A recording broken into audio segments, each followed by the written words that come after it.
আসসালামু আলাইকুম। আমি তারিনা ইকরা চান্দেপল টিআইসি মাধ্যমিক বিদ্যালয়ের ১০ম শ্রেণীর ছাত্রী। আমার নাম ইশরাত জাহান। আমরা এখন বর্তমানে যে বৈজ্ঞানিক প্রজেক্টটি তৈরি করেছি সেটা নাম হচ্ছে বর্জ্য ব্যবস্থাপনা। বাংলাদেশে বর্তমানে বর্জ্যের পরিমাণ খুবই বেড়ে যাচ্ছে, দিন এটা বাড়তেই থাকছে। আমাদের চারপাশে আমরা প্রতিদিনই অনেক বর্জ্য দেখতে পাচ্ছি।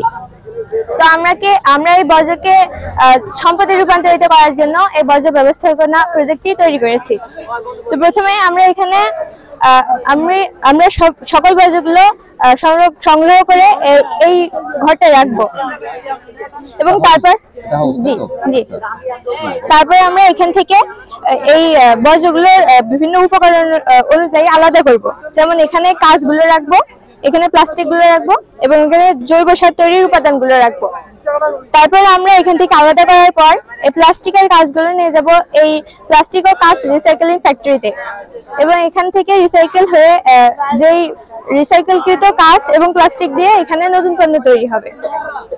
তারপর এখানে আমরা জৈব সার তৈরির উপাদানগুলো এই জৈব সার তৈরির কারখানাতে নিয়ে যাব এবং এখানে জৈব সার তৈরি হবে। তারপর তৈরিকৃত জৈব সার আমরা এই কক্ষে রাখবো। তারপর এই কক্ষে রাখার পর আমরা এখানে দেখতে পাচ্ছি শস্য ক্ষেত রয়েছে।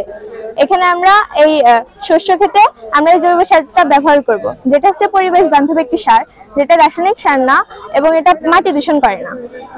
তারপর আমরা এই পাশে দেখতে পাচ্ছি পলিথিন রাখার জায়গা।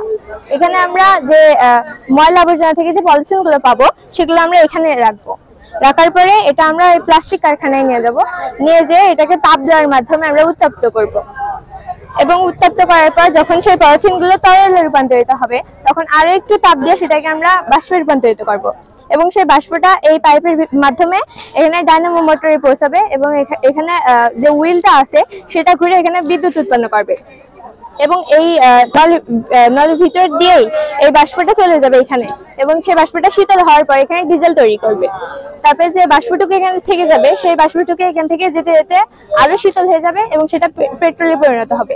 তারপরে যে বাষ্পটুকু থেকে যাবে সেটা হচ্ছে আমরা বায়োগ্যাস হিসেবে ব্যবহার করব এবং এই নলটা আমরা সংযুক্ত করব প্লাস্টিক কারখানা 40 সাথে, যেখানে আমরা ওই বায়োগ্যাস দিয়েই আমাদের তৈরিগত বায়োগ্যাস দিয়ে আমরা আগুন জ্বালাবো এবং সেটার মাধ্যমে প্লাস্টিককে আমরা গলিয়ে তরল থেকে বাষ্পে রূপান্তরিত করবো।